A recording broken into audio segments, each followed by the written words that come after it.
تو یہ در حقیقت اندھے کی لاٹھی سے نہیں چلنے والی بات، یہ تو ماہر کا کام ہے کہ وہ تجویز کرے کہ تمہارے لیے خاص طور پر ذکر یہ ہے۔ در حقیقت ہمارے جو یہ سلسلے تھے سلوک کے، بڑے ماہر ہوتے تھے، یہ لوگ بڑے ماہر اطباء تھے۔ یہ جو علم نفسیات ہے اس کے ہمارے صوفیاء سے بڑھ کر کبھی کوئی عالم گزرا ہی نہیں دنیا میں۔ فرائیڈ کیا ہے اور ایڈلر کیا ہے اور یونگ کیا ہے، بچے ہیں۔ ہمارے صوفیاء کرام نے جس طرح انسان کی نفسیات کو سمجھا اور وہ ان کی مناسبت سے تجویز کرتے تھے، لیکن اس کو رکھا جائے گا چوتھے نمبر پر۔ جیسے مولانا احمد علی صاحب فرمایا کرتے تھے، بھائی اس آیت کا مراقبہ کیا کرو۔ مراقبہ کیا مانی؟ اب ان الفاظ کو بھی ہم نے خام خواہ کچھ خاص ایک شکل دے دی۔ مراقبہ کیا؟ توجہ کرنا، دھیان کرنا، خاص اس آیت کے اوپر، اس کے معانی پر اپنے ذہن کو جمانا۔ وہ کیوں ہے؟ تاکہ آپ کے اندر جو کمی ہے اس کی تلافی اس سے ہو۔ لیکن یہ کہاں آئے گا؟ چوتھے نمبر پر، سمجھ گئے؟ تو نفاق سے بچنے کا ذریعہ، پریونشن کیا ہے نفاق سے؟ دوام ذکر۔ نہ تمہیں تمہاری اولاد، نہ تمہارے اموال، نہ تمہاری تجارت، نہ کاروبار اللہ کے ذکر سے غافل نہ کر سکے۔ پنجابی میں کہتے ہیں کہ ہتھ کارول اور دل یارول۔ کام کر رہے ہیں آپ، لیکن یہ کہ دل اللہ کے ساتھ لگا ہوا ہے، زبان تر ہے اللہ کی یاد سے۔ جو قرآن یاد ہے، گاڑی میں آپ بیٹھے جا رہے ہیں، 2 گھنٹے آپ کو کار میں لگانے ہیں، قرآن شریف پڑھتے جائیے، اس سے بڑا ذکر ہی کوئی نہیں۔ یہ ہے پریونشن۔ اب اگر مرض ہو جائے تو کیا ہو؟ اس کے لیے 2 چیزیں ضروری ہیں۔ ایک دیکھیے، عجیب ہے یہ، نفاق کا علاج انفاق سے، صرف ایک الف لگانا۔ انفاق کے معنی اور ہے، یہ بنا ہے کس سے؟ نفقت الدراہم، پیسے ختم ہو گئے، مک گئے، یا نفق الفرس، گھوڑا مر گیا۔ تو مال کو کھپانا، لگانا اللہ کی راہ میں، اگر دل میں نفاق کی کوئی آلائش آئی ہے تو اس کا ازالہ ہوگا انفاق فی سبیل اللہ سے۔ مال اللہ کی راہ میں دیجئے، صدقہ کیجئے، خیرات کیجئے، دیجئے، اللہ کے دین میں لگائیے۔ جتنے لگائیں گے نفاق دھل جائے، اس لیے کہ اصل سبب نفاق کا ہے ہی حب دنیا، دنیا کی محبت۔ لہذا اس کا ازالہ ہوگا جو سب سے محبوب شے ہے، مال۔ انہ لحب الخیر لشدید، مال محبوب ترین ہے کہ نہیں؟ لہذا اس کو اللہ کی راہ میں لگائیں گے تو وہ نفاق دھل جائے گا۔ اور ایک اور چیز ہے جو بہت اہم ہے، بہت ہی شعوری طور پر اس کا اہتمام کیجئے۔ جس وقت دین کے کسی فرض کی انسان کو سمجھ آ جائے، اس کا شعور پیدا ہو جائے، پھر ڈیلے نہ ہو۔ ذرا سا ڈیلے جو ہے اس پر عمل کرنے میں، یہ در حقیقت نفاق کو جڑ پکڑنے کا موقع دینا ہے۔ امیڈیٹ ایکشن، ایک بات سمجھ میں آ گئی، فوراً عمل کرو۔ اس میں شیطان کیا کرتا ہے؟ ذرا ٹھہر جاؤ، ابھی دیکھو یہ فرض ہے، یہ ذمہ داریاں ہیں، یہ کرنا ہے، وہ پھر لگا دینا اپنے آپ کو۔ بہت سے لوگ کہتے ہیں بس یہ ریٹائرمنٹ کے بعد تو سارا میں دین کے لیے وقف کر دوں گا۔ اول تو خدا کے بندے، تمہارے اندر رہ کیا جائے گا ریٹائرمنٹ کے بعد؟ سارا تو کھپ چکو گے، رہ کیا جائے گا؟ دوسرے یہ کہ یہ بھی جان لیجئے کہ کار دنیا کسے تمام نہ کر، ریٹائرمنٹ کے بعد کون فارغ ہو جاتا ہے؟ بیٹوں بیٹیوں سے فارغ ہوئے تو پوتے پوتیاں موجود ہیں، نواسے نواسیاں موجود ہیں، کبھی بھی وہ بوجھ ختم نہیں ہوتا زندگی کا۔ وہ تو یہ کہ آج بات سمجھ میں آئی ہے تو آج عمل ہونا چاہیے۔ قرآن مجید میں سورہ انعام میں بڑی شدید وعید آئی ہے، الفاظ ہیں یہ، وَنُقَلِّبُ أَفْئِدَتَهُمْ وَأَبْصَارَهُمْ كَمَا لَمْ يُؤْمِنُوا بِهِ أَوَّلَ مَرَّةٍ۔ انسان پر ایک حقیقت کا انکشاف ہوا کہ یہ بات حق ہے، فوراً تسلیم کرے۔ کسی مصلحت کی وجہ سے، کسی بزدلی کی وجہ سے، کسی لالچ کی وجہ سے، کسی اپنی سیادت یا قیادت کی وجہ سے، کیسے مان لوں؟ لوگ کہیں گے کہ یہ نیچے ہو گیا، وہ اونچا ہو گیا جس کی بات مانی، کسی وجہ سے رک گئے، تو اللہ تعالیٰ اندر سے وہ جو استعداد ہے حق کو پہچاننے کی وہ سلب کر لیتا ہے۔ وَنُقَلِّبُ أَفْئِدَتَهُمْ وَأَبْصَارَهُمْ، ہم الٹ دیں گے ان کے دلوں کو بھی اور ان کی آنکھوں کو بھی. کیوں؟ كَمَا لَمْ يُؤْمِنُوا بِهِ أَوَّلَ مَرَّةٍ، اس لیے کہ وہ پہلی مرتبہ جب انکشاف حق ہوا ہے وہ ایمان نہیں لائے. اس کا میں ایک واقعہ آپ کو سنانا چاہتا ہوں کہ کس طرح صحابہ کرام پر بھی وقتی طور پر یہ واقعہ اگر صحابہ کرام کا نہ ہوتا تو یہ حقائق سمجھ میں نہ آتے. غزوہ تبوک کے موقع پر یہ میں جملہ انکمپلیٹ رہ گیا، ضعف ایمان کا حملہ ہو جاتا تھا، نفاق کا نہیں معاذ اللہ، لیکن ضعف ایمانی کی اگلی منزل شروع ہو جاتی ہے نا نفاق. جہاں جھوٹ بولنا شروع کیا نفاق، جھوٹی قسمیں کھانی شروع کی سیکنڈ سٹیج، اور جہاں مومنین صادقین سے بغض اور عداوت پیدا ہو گیا وہ تھرڈ سٹیج. تو وہ ضعف ایمان کا کیسے ہوتا ہے یہ حضرت کعب ابن مالک نے بڑی تفصیل سے بیان کیا ہے. غزوہ تبوک کے موقع پر جہاں منافقین نے آ کر جھوٹے بہانے بنائے، جھوٹی قسمیں کھائیں اور حضور سے ایگزمپشن لے لی، چھٹی لے لی، رخصت لے لی، وہاں 3 ایسے صحابہ بھی تھے جو مومن صادق تھے، لیکن وقتی طور پر شیطان نے انہیں ورغلایا. کیسے ورغلایا وہ سمجھ لیجئے. کعب ابن مالک نے تفصیل سے بیان کیا ہے، اور میرے نزدیک یہ جہاں تک میرا مطالعہ ہے طویل ترین حدیث ہے، بخاری اور مسلم میں بھی موجود ہے. حضور جب واپس آئے ہیں اور اب آپ نے ایک ایک کو بلایا، جن لوگوں نے تو پہلے جھوٹی قسمیں کھا لی تھی ان کو تو بلانے کی ضرورت نہیں تھی، لیکن کچھ لوگ ایسے بھی تھے کہ جنہوں نے ایگزمپشن بھی نہیں لی تھی اور گئے بھی نہیں تھے. اب ان کو آپ نے ایک ایک کر کے پیشی ہوئی، آپ کیوں نہیں گئے تھے؟ تو اب جو منافقین تھے ان میں سے انہوں نے اس موقع پہ جھوٹی قسمیں کھا لی. خدا کی قسم حضور ہم تو بالکل تیار تھے، پوری میں نے تیاری بھی کر لی تھی، پورا ارادہ تھا، یہ وقتی طور پر یہ مصیبت مجھ پر آ پڑی. جس نے قسم کھائی انہوں نے کہا اچھا ٹھیک ہے جائیے. کعب ابن مالک کی باری آئی تو ان کے الفاظ اپنے یہ کہ جب میں پیش ہوا تو حضور کے چہرے مبارک پر ایک غصے والی مسکراہٹ تھی. زہر خند کہتے ہیں، ایک مسکراہٹ ہے لیکن غصے کے ساتھ، غضبناک. آپ فرمائیے آپ کیوں نہیں گئے؟ حضرت کعب یہ فرماتے ہیں کہ میں نے عرض کیا کہ حضور زبان میرے پاس بھی ہے، جھوٹ میں بھی بول سکتا ہوں، لیکن جھوٹ بول کر میں اس وقت آپ کی ناراضگی سے تو بچ جاؤں گا لیکن اللہ کے پکڑ سے نہیں بچ سکوں گا. میں اعتراف کرتا ہوں کہ جتنا صحت مند میں اس زمانے میں تھا کبھی نہیں تھا، جتنا فارغ البال اس وقت تھا کہ میرے پاس ساز و سامان موجود تھا راستے کے لیے، اتنا میں کبھی نہیں تھا. لیکن ہوا کیا؟ ہوا یہ کہ مجھے میرے نفس نے، شیطان نے پٹی پڑھائی. وہ پٹی کیا پڑھائی کہ حضور تو 30,000 کے لشکر کے ساتھ چلیں گے تو لشکر تو سلولی موو کرے گا نا، تمہارے پاس بڑی تکڑی، بڑی توانا صحت مند اونٹنی ہے، تم ذرا 2 دن بعد چلنا تیزی کے ساتھ اور حضور سے مل جانا، بس یہ تاخیر کا ہر بات.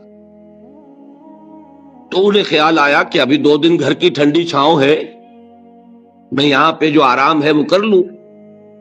مجھے جگر کا شعر یاد آیا ہے کہ تپتی راہیں مجھ کو پکاریں، دامن پکڑے چھاؤں گھنیری. ایک طرف فرض کی پکار ہے، اس میں تو ظاہر بات ہے کہ وہ تپتی راہیں ہیں، لا تنفروا فی الحر سنا چکا ہوں آیت. یہاں گھر میں، نخلستان میں، کھجوروں کی چھاؤں میں، اہل و عیال میں یہ ٹھنڈی چھاؤں جو ہے یہ پکڑ رہی ہے، بھائی 2 دن ٹھہر کے چلے جانا، ٹھیک ہے، کوئی نیت میں خرابی نہیں نا. اس کے بعد پھر جب ابھی 2 دن اور ٹھہر جاؤ، یہ تو بڑا لمبا سفر ہے، ذرا تیز اور دوڑ لینا. تو فرماتے ہیں کہ حضور میں اسی طریقے سے تاخیر و تعویق میں پڑا رہا، یہاں تک کہ ایک روز اچانک مجھ پر یہ چیز منکشف ہوئی کہ اب تو میں چاہے کتنا بھی تیز چل لوں میں آپ سے نہیں مل سکتا. میرے اعصاب ڈھیلے ہو گئے، اس طرح میں محروم رہ گیا. حضور نے بائیکاٹ کا حکم دیا صحابہ کو. 3 صحابہ تھے ایسے، 2 اور تھے جنہوں نے اسی طریقے سے اعتراف کیا. حضور نے حکم دے دیا کوئی ان سے گفتگو نہ کرے، سوشل بائیکاٹ. بڑی سخت سزا تھی جو دی گئی ہے، اس کی بڑی تفاصیل ہے، اللہ تعالیٰ شوق دے تو وہ حدیث پوری پڑھیے، میں نے تو 2 جمعوں میں ایک مرتبہ صرف اس ایک حدیث کو بیان کیا تھا، شاید کہیں کیسٹس ہوں میرے ہاں، ہمارے نمبر کوئی مجھے یاد نہیں ہے، لیکن یہ بڑی عجیب حدیث ہے۔ لیکن اس میں جو اصل سبق ہے وہ کیا ہے؟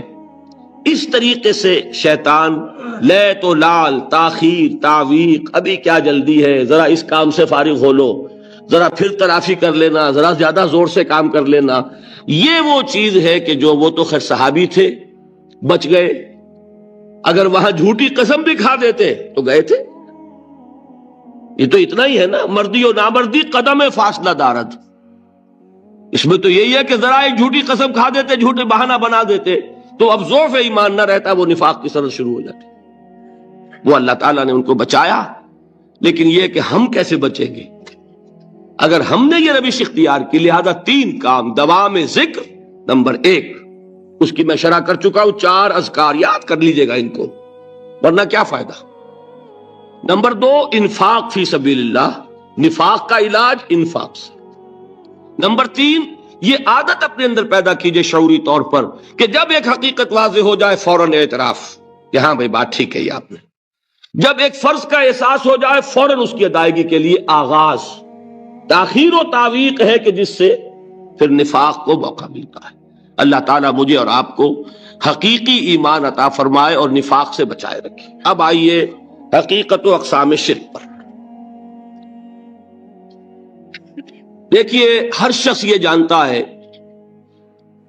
کہ اسلام دین توحید ہے۔ ایک لفظ میں اگر کہیں گے تو اسلام کا سب سے بڑا وصف، سب سے بڑی علامت توحید۔ وہ جو اقبال نے کہا کہ توحید کی امانت سینوں میں ہے ہمارے، آسان نہیں مٹانا نام و نشاں ہمارا، تو توحید ہے۔ توحید کی ضد ہے شرک، ٹھیک؟ اس سے میں ایک نتیجہ نکالتا ہوں، کوئی مسلمان جان بوجھ کر مشرک نہیں ہو سکتا، یہ میرا نتیجہ ہے۔ جان بوجھ کر مشرک نہیں ہو سکتا، وہ شرک میں مبتلا ہوگا تو ناسمجھی میں ہوگا، نادانی میں ہوگا، وہ اسے شرک نہیں سمجھے گا۔ یہ ممکن نہیں ہے کہ کوئی مسلمان ہو، گیا سے گیا مسلمان، گزرا سے گزرا مسلمان، گھٹیا سے گھٹیا مسلمان، لیکن وہ شرک کو شرک سمجھتے ہوئے اس میں آلودہ ہو جائے۔ ہوتا کیا سمجھ میں نہیں آتا کہ شرک، تو ضرورت بہت ہے کہ ہم یہ پہچانیں کہ یہ شرک ہے کیا۔ دوسری بات یہ جان لیجئے، ہمارے دین میں ناقابل عفو جرم کون سا ہے؟ شرک۔ 2 مرتبہ بیان فرمایا گیا سورہ نساء میں صرف، ان اللہ لا یغفر ان یشرک بہ ویغفر ما دون ذلک لمن یشاء۔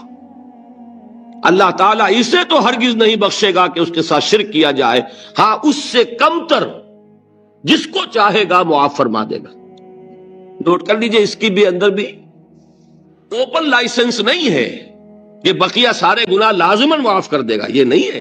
اس سے تو آپ میں جرت پیدا ہو جائے گی، باقی سب کیے جاؤ، یہ نہیں، جس کو چاہے گا بخش دے گا، لیکن امید ضرور دلا دی کہ شرک سے کم تر کوئی گناہ ہو تو اس کی بخشش کی بغیر توبہ کے اللہ تعالیٰ نے امید دلائی۔ توبہ سے تو شرک بھی معاف ہو جائے گا، اس سے مراد کیا ہے؟ بغیر توبہ کے۔ اللہ تعالیٰ نے فرمایا کہ اور گناہوں کے بارے میں تو امید کی جا سکتی ہے، لیکن شرک کے بارے میں ہرگز نہیں۔ اہمیت واضح ہو گئی مزید۔ نمبر 3، اس شرک کی ہماگیریت کا عالم یہ ہے کہ سورہ یوسف کی آیہ مبارکہ ہے، وَمَا يُؤْمِنُ أَكْثَرُهُمْ بِاللَّهِ إِلَّا وَهُمْ مُشْرِكُونَ۔ انسانوں کی اکثریت کا حال یہ ہے کہ وہ اللہ پر ایمان نہیں رکھتے مگر کسی نہ کسی قسم کے شرک کے ساتھ۔ یہ یونیورسلٹی ہے اس کی کہ اللہ کو بھی مان رہے ہیں لیکن کسی نوع کا شرک جو ہے وہ بھی لگا رکھا۔ وما یؤمن اکثرهم باللہ، انسانوں کی اکثریت کا حال یہ ہے کہ وہ ایمان نہیں رکھتے اللہ پر، الا وہم مشرکون، مگر یہ کہ کوئی نہ کوئی شرک بھی کرتے ہیں۔ چوتھی بات یہ سمجھیے کہ شرک ہر دور میں بھیس بدل کر آتا ہے۔ یہ ضروری نہیں ہے کہ شرک کی جو قسمیں آج سے 200 برس پہلے تھیں صرف وہی آج بھی رہے۔ ہو سکتا ہے کہ بالکل نئی شکلیں اس شرک نے اختیار کر لی۔ اس سے کیا نتیجہ نکلا کہ اگر اجتہادی بصیرت نہیں ہوگی تو ہو سکتا ہے کہ ایک شخص جو ہمارے سابق علماء نے لکھ دیا کہ یہ چیز شرک، یہ چیز شرک، یہ چیز شرک، یہ چیز شرک، آج سے 500 برس پہلے کا انسان، بڑے سے بڑا عالم دین، اپنے زمانے کے شرک کو پہچان کر تو لکھ سکتا ہے، اس سے تو آپ بچ رہے ہیں۔ امام ابن تیمیہ نے اس کو شرک قرار دیا، اس کو شرک قرار دیا، اس کو شرک قرار دیا، کوئی شخص ہے جو اس سے تو بچ گیا۔ امام صاحب کی دی ہوئی بصیرت سے اس نے ان جو اقسام ہے شرک کی ان کو پہچان لیا، لیکن یہ عین ممکن ہے کہ آج کے شرک کو وہ نہ پہچان رہا ہو، اپنی جگہ وہ سمجھ رہا ہو اپنے آپ کو بہت بڑا موحد، جبکہ اس دور کا جو شرک ہے اس میں ملوث ہو۔ اس کو میں نے کہا ہے کہ اس شرک کے بارے میں بڑی اجتہادی بصیرت کی ضرورت ہے۔ فارسی کا ایک شعر ہے، بڑا پیارا شعر ہے، بہر رنگے کے خواہی جامہ می پوش، من انداز قدت رامی شناسب۔ اپنے محبوب سے کہہ رہا ہے شاعر کہ تم جس طرح کا چاہو لبادہ اوڑھ لو، میں تمہیں تمہارے قد سے پہچان لوں گا۔ کتنا ہی چھپا لو اپنے آپ کو، کیسے ہی لباس بدل لو، بہر رنگے کے خواہی جامہ می پوش، من انداز قدت رامی شناسب، میں تمہارے قد سے تمہیں پہچان لوں۔ یہ اگر بصیرت نہ ہو کہ شرک کو اس کے قد سے پہچان سکیں آپ، اس کے لیے ضرورت ہے اصولوں کی۔ دیکھیے جس طرح الجبرا کے اصول ہوتے ہیں، فارمولا ہے، فارمولا ہاتھ میں آ گیا، آپ مسئلے حل کرتے چلے جا رہے ہیں، آپ اپلائی کرنے کی دیر ہے فارمولے کی۔ اگر آپ نے صرف گنتی کر کے کسی زمانے کے شرک وہ تو سمجھ لیے، لیکن وہ بصیرت باطنی حاصل نہیں ہوئی، اجتہادی بصیرت، وہ اصول ہاتھ میں نہیں آئے کہ جس سے آپ پہچان سکیں، تو ہو سکتا ہے کہ اس دور کے شرک کو آپ نہ پہچان سکیں۔ اس کے لیے ضرورت ہے کہ اصل اصول ہاتھ میں آ جائیں تاکہ ان اصولوں کو اپلائی کریں۔ ایک بات مجھ سے اور سن لیجئے، میرا اپنا یہ تاثر ہے، ہمارے دین میں خیر، بھلائی، نیکی، چاہے وہ نظریے کی ہو، علم کی ہو، عقیدے کی ہو، عمل کی ہو، اخلاق کی ہو، وہ سب کیا ہے؟ وہ توحید ہی کے شجرہ طیبہ کی شاخیں ہیں۔ اور شر، برائی،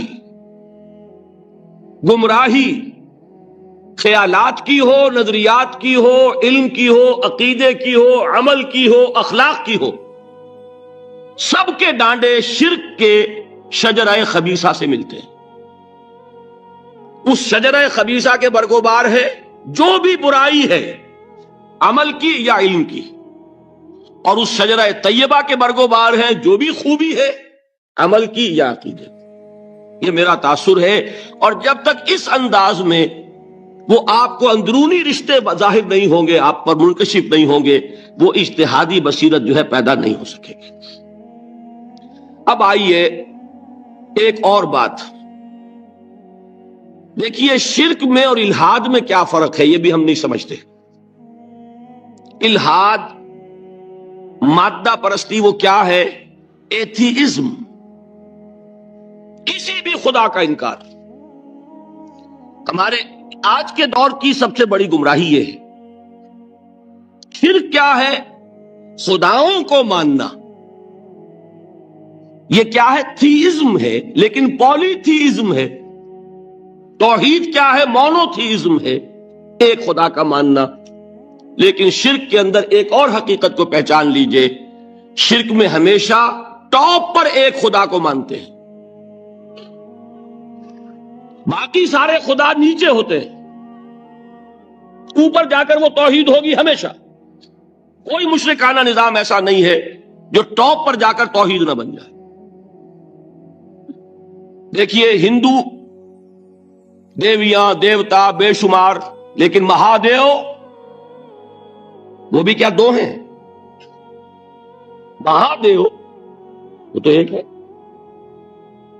انگریزی میں گاڈز گاڈیسز، لیکن وہ چھوٹے جی سے لکھے جائیں گے، چھوٹے جی سے لکھے جانے والے gods and goddesses. Roman mythology ہو، گریک مائتھولوجی ہو، ان دیویوں دیوتاؤں کے نام ہی آپ نہیں یاد کر سکتے، لیکن گاڈ بڑے جی سے وہ ایک ہے کہ نہیں؟ ٹاپ پر جو ہے وہ ایک ہے، اس کو وہ بھی مانتے ہیں کہ اومنی پوٹنٹ، اومنیشنٹ، اومنی پریزنٹ، علی کل شیء قدیر، بکل شیء علیم، ہر جگہ موجود، وہ تو ایک ہی ہے، وہ تو کیپٹل جی سے لکھا جائے گا۔ باقی اس کے نیچے فوج ہے دیویوں کی، دیوتاؤں کی، خداؤں کی اور خدانیوں کی، وہ گاڈز اینڈ گاڈیسز ہیں۔ عرب میں کیا تھا؟ میں نے پہلے آپ کو وہ دو مثالیں دے دی ہیں، تیسری اور ایران کی لے لیجئے، خیر کا خدا اور شر کا خدا اور، ایک یزدا ایک اہرمن، ٹھیک، سنویت ہو گئی نا، دو خداؤں کو مانا، لیکن وہی ہے جو خدائے خدائے گاں، خداؤں کا خدا، اس کو ایک ہی مانتے ہیں۔ یہی معاملہ عرب میں تھا، اللہ وہ ایک ہی تھا ان کے ہاں۔ قرآن میں آتا ہے ان سے پوچھئے وَلَئِن سَأَلْتَهُم مَّنْ خَلَقَ السَّمَاوَاتِ وَالْأَرْضَ لَيَقُولُنَّ اللَّهُ، جب ان سے کہا جاتا ہے کہ کس نے پیدا کیا آسمان اور زمین کو، یہ فوراً کہیں گے اللہ نے۔ فَأَنَّىٰ يُؤْفَكُونَ، تو یہ ماننے کے بعد کدھر جا رہے ہیں؟ وہ کیا کہتے تھے کہ وہ بڑا اللہ تو ایک ہی ہے، لیکن چھوٹے آلہہ ہیں۔ آلہہ اور اللہ میں وہی فرق ہے جو کیپٹل جی کا گاڈ اور چھوٹے جی سے گاڈز اینڈ گاڈیسز، وہی فرق ہے کہ جو مہادیو اور دیویوں اور دیوتاؤں میں ہے، وہی وہاں تھا اللہ وہ ایک ہے اور سپریم، سب سے بالا تر، اس سے اوپر کوئی نہیں، تخلیق میں اس کا کوئی ساجی نہیں، لیکن اس نے کچھ آلہہ ہیں جنہیں کچھ اختیارات تقسیم کیے ہوئے، کچھ اس کے لاڈلی ہستیاں ہیں جو سفارش کر سکتی ہیں۔ بس یہ شرک تھا مشرکین مکہ کا، آپ سمجھ رہے ہیں؟ اس کا جائزہ لیں گے تو آپ کو، اور جو آج شرک کی اقسام میں بیان کروں گا اس کو ہاتھ میں لیں گے تو کسی موحد کا تلاش کرنا مشکل ہو جائے گا۔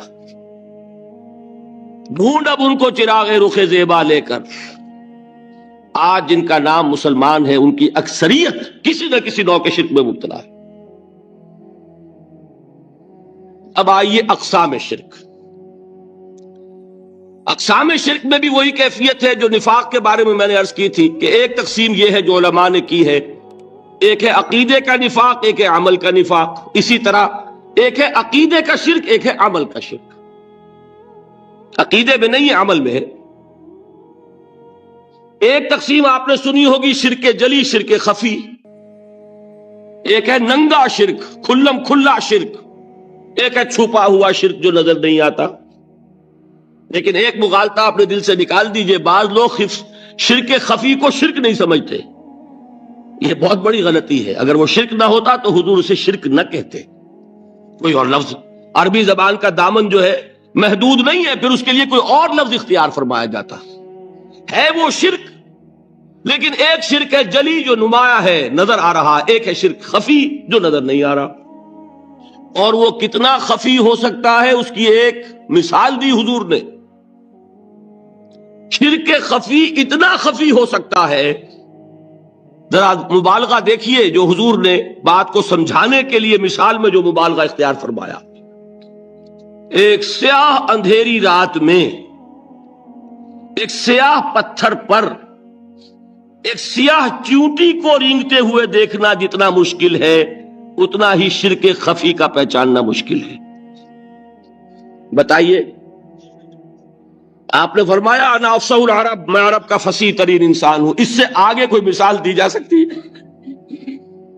اندھیری رات، تاریک رات، پتھر سیاہ، چیونٹی سیاہ، کون دیکھ سکتا؟ جتنا اس کو دیکھنا ناممکن ہے اتنا ہی شرک خفی کا پہچاننا مشکل ہے. گویا کہ اس سے تو اللہ ہی بچائے گا تو انسان بچے گا. ایک آخری بات تمہیداً اور عرض کر دوں پھر میں چلوں گا اقسام پر. میری جو باتیں آپ کے سامنے آئی اس سے ایک منطقی نتیجہ نکلتا ہے. کوئی شخص اگر حقیقتاً شرک سے بچ جائے، واقعتاً شرک سے بچ جائے، ہر قسم سے بچ جائے، اس سے بھی اوپر کوئی انسان ہوگا. گویا کہ یہ آخری منزل ہے. یا یوں کہیے کہ جس شخص کے بارے میں اللہ تعالیٰ یہ مان لے کہ میرا یہ بندہ شرک سے بری ہے، اس سے بڑی سند کوئی ہے؟ دی ہائیسٹ ٹیسٹیمونیل، سب سے بڑی سند، سب سے بڑی تعریف جو بندے کی ہو سکتی ہے وہ کیا ہے؟ یہ مشرک نہیں. یہی وجہ ہے، دیکھیے آپ قرآن مجید میں حضرت ابراہیم کے ذکر میں دیکھیں گے. ابراہیم کا مقام کیا ہے؟ خلیل اللہ، ابو الانبیاء، امام الناس. تین نسبتیں ہیں، تینوں بڑی عظیم. اللہ کے ساتھ نسبت کیا ہے؟ خلیل. واتخذ اللہ ابراہیم خلیلا. ابو الانبیاء، کتنے نبی ہیں ان کی نسل میں؟ اسحاق اور اسماعیل سے چلیے، پھر یعقوب اور یوسف، اور پھر چلیے موسیٰ اور ہارون، اور پھر چلیے سارے انبیاء بنی اسرائیل کے، حضرت عیسیٰ، پھر یہاں تک کہ محمد الرسول اللہ. کس کی اولاد ہے؟ ابراہیم کی. ابو الانبیاء. اور نمبر 3، انی جاعلک للناس اماما، امام الناس. اور قرآن میں جو سب سے بڑی سند انہیں دی جاتی ہے وہ کیا؟ وما کان من المشرکین. تو ابراہیم مشرکین میں سے نہیں تھے. معلوم ہوا کہ یہ سب سے بڑی سند ہے، سب سے بڑا سرٹیفکیٹ ہے، سب سے بڑا ٹیسٹیمونیل ہے جو اللہ کی طرف سے کسی کو مل جائے. میں جو اقسام شرک بیان کرنا چاہتا ہوں تو میری تقسیم ذرا مختلف ہے. اب وہ ذرا اپنے ذہن میں وہ نقشہ بنا لیجئے، آپ بنایا کرتے ہیں. ایک اس کو پھر 3 میں تقسیم کیجئے. شرک کی 3 بڑی بڑی قسمیں ہیں. شرک فی الذات نمبر 1، شرک فی الصفات نمبر 2، شرک فی الحقوق نمبر 3. اور یہ میں عرض کر دوں آپ سے پہلے ہی، یہ مضمون بہت طویل ہے. میں آج صرف یہ کروں گا کہ خاکہ مکمل کر دوں. اب اس خاکے میں رنگ بھرنا، وہ تو ایک موضوع پر شرک فی الذات پر پوری تقریر ہونی چاہیے، شرک فی صفات پر ہونی چاہیے. ایک ایک گھنٹے کے میرے 6 کیسٹ ہیں اللہ کے فضل و کرم سے، جو کئی سال سے وہ پھیل رہے ہیں. 6 گھنٹے میں میں نے ان چیزوں کو بیان کیا. وہ موجود ہوں گے، لیکن آج وہ خاکہ ذہن میں بنا لیجئے، اور کچھ آپ کو الجبرے کے فارمولے ہاتھ میں آ جائیں تاکہ خود آپ میں صلاحیت پیدا ہو جائے پرکھنے کی کہ اس فارمولے کو اپلائی کر کے دیکھ لیں یہ شرک ہے یا نہیں. یہ 2 کام تو میں انشاءاللہ آج کر دوں گا، آپ مطمئن رہیں. باقی یہ کہ تفصیل، وہ تو ہر سلسلے میں تفصیل پھر بہت ہوگی. وہ شوق ہو تو وہ کیسٹ آپ سنیے. تو 3 تقسیمیں ہو گئی. شرک فی الذات، اللہ کی ذات میں کسی کو شریک کر دینا، یہ سب سے زیادہ نمایاں، سب سے زیادہ جلی، سب سے زیادہ عریاں، اور اللہ تعالیٰ کو سب سے زیادہ مبغوض اور ناپسند شرک ہے. شرک فی صفات نمبر 2، یہ ایک علمی مسئلہ ہے جس میں آدمی ٹھوکر کھا جاتا ہے اگر محتاط نہ ہو. بڑے سے بڑے آدمی کو ٹھوکر لگ جائے گی. اس کا میں فارمولہ صرف آپ کو دوں گا، وہ ذہن میں رکھ لیجئے، پھر جہاں چاہیں اپلائی کیجئے، انشاءاللہ تعالی آپ کو ٹھوکر نہیں لگے گی. شرک فی الحقوق، اسی کا دوسرا نام شرک فی العبادت ہے. اللہ کا حق کیا ہے بندے پر؟ بندہ اللہ کی عبادت کرے، لیکن اس کو 5 اس کے مظہر ہیں، وہ ان میں گن کر بتا دوں گا کہ یہ شرک فی العبادت ہے. شرک فی العبادت کی اکثر شکلیں وہ ہیں کہ جو عملی شرک علماء جسے کہتے ہیں، اور اس کی شکلیں وہ ہو جائیں گی جن کو شرک خفی کہتے ہیں. تو سب سے جلی شرک فی الذات، سب سے خفی شرک فی الحقوق یا شرک فی العبادت، درمیان میں ایک علمی اعتبار سے مسئلہ ہے شرک فی صفات کا۔ اب آئیے سب سے پہلے شرک فی الذات، اس کی دو قسمیں، اب اس کو تقسیم کیجئے دو میں۔ ایک قسم جو زیادہ جلی ہے، زیادہ عریاں ہے، زیادہ ننگی ہے، یہ عجب ستم ظریفی ہے تاریخ کی کہ وہ ان قوموں میں پیدا ہوئی جو اپنا تعلق رسولوں سے جوڑتی ہیں۔ کیا کہ کسی کو خدا کا بیٹا بنا دینا، بیٹی بنا دینا۔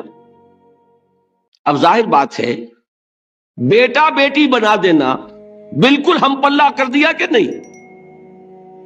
نو وہی ہو گئی کہ نہیں؟ دیکھیے غور کیجئے، گدھے کا بیٹا گدھا ہوگا، گھوڑے کا گھوڑا ہوگا، خدا کا خدا ہوگا۔ انسانوں میں آ جائیے، سید کا بیٹا سید ہوگا، مغل کا بیٹا مغل ہوگا۔ یہ بالکل ہم کفو بنا دینے والی بات ہے، بالکل ہم پلہ، ہم جنس، ہم نوع۔ یہ بدترین شرک ہے۔ اور آپ کو معلوم ہے یہ شرک کن میں پیدا ہوا؟ یہود کے ایک گروہ میں پیدا ہوا جنہوں نے حضرت عزیر کو خدا کا بیٹا قرار دیا۔ قالت الیہود عزیر ابن اللہ۔ سب سے زیادہ پیدا ہوا عیسائیوں میں جنہوں نے حضرت مسیح کو خدا کا بیٹا قرار دیا۔ اور واقعہ یہ ہے کہ اس گمراہی میں ان سے آگے کوئی نہیں جا سکتا۔ ان بدبختوں نے یہاں تک صراحت کی ہے کہ مسیح خدا کا صلبی بیٹا ہے۔ اس لیے کہ دو لفظ آتے ہیں، ایک ہوتا ہے ابن، ایک ہے ولد، ان میں ذرا فرق ہے۔ ابن کا لفظ عربی زبان میں کسی اور سینس میں بھی استعمال ہوتا ہے۔ ابن السبیل کسے کہتے ہیں؟ مسافر کو۔ تو کیا وہ مسافر اور کیا وہ رستے کا بیٹا ہوتا ہے، سبیل کا بیٹا؟ ابن الوقت کسے کہتے ہیں؟ اپارچونسٹ۔ ابن الوقت کوئی اصول نہیں، گنگا گئے تو گنگا رام اور جمنا آئے تو جمنا داس۔ یہ کیا ہے؟ ابن الوقت۔ لیکن ابن کے معنی جو ہے وہ بیٹے کے بھی ہے، تو تعویل ہو سکتی ہے، لیکن انہوں نے ولد کہا ہے۔ ولد کسے کہتے ہیں؟ صلبی بیٹے۔ یہ بدترین شرک ہے۔ یہی وجہ ہے کہ قرآن مجید میں آپ دیکھیں گے کہ جتنا غضب اللہ کا ان پر بھڑکا ہے اس عقیدے پر، وَيُنذِرَ الَّذِينَ قَالُوا اتَّخَذَ اللَّهُ وَلَدًا، یہ قرآن نازل ہوا ہے محمد پر صلی اللہ علیہ وسلم تاکہ وہ خبردار کریں انہیں جنہوں نے یہ کہا ہے کہ اللہ نے کسی کو بیٹا بنایا۔ یہ سورہ کہف میں ہے، اور اگلی سورت سورہ مریم میں تو ایسا غضب اللہ کا ظاہر ہوتا ہے۔ وَقَالُوا اتَّخَذَ الرَّحْمَنُ وَلَدًا لَقَدْ جِئْتُمْ شَيْئًا إِدًّا تَكَادُ السَّمَاوَاتُ يَتَفَطَّرْنَ مِنْهُ وَتَنشَقُّ الْأَرْضُ وَتَخِرُّ الْجِبَالُ هَدًّا أَن دَعَوْا لِلرَّحْمَنِ وَلَدًا وَمَا يَنبَغِي لِلرَّحْمَنِ أَن يَتَّخِذَ وَلَدًا۔ انہوں نے کہا کہ رحمان نے کسی کو بیٹا بنایا۔ تم بہت بڑی گستاخی کی بات کر رہے ہو، تمہاری اس گستاخی کی وجہ سے آسمان پھٹ پڑنے کو ہے، زمین شق ہو جانے کو ہے، اور قریب ہے کہ پہاڑ ایک دھماکے کے ساتھ گر جائیں، کہ انہوں نے خدا کے لیے بیٹا تصنیف کر دیا۔ حالانکہ اللہ رحمان، اس کی شان اس سے بہت بلند و بالا ہے کہ اس کے کوئی بیٹا ہو۔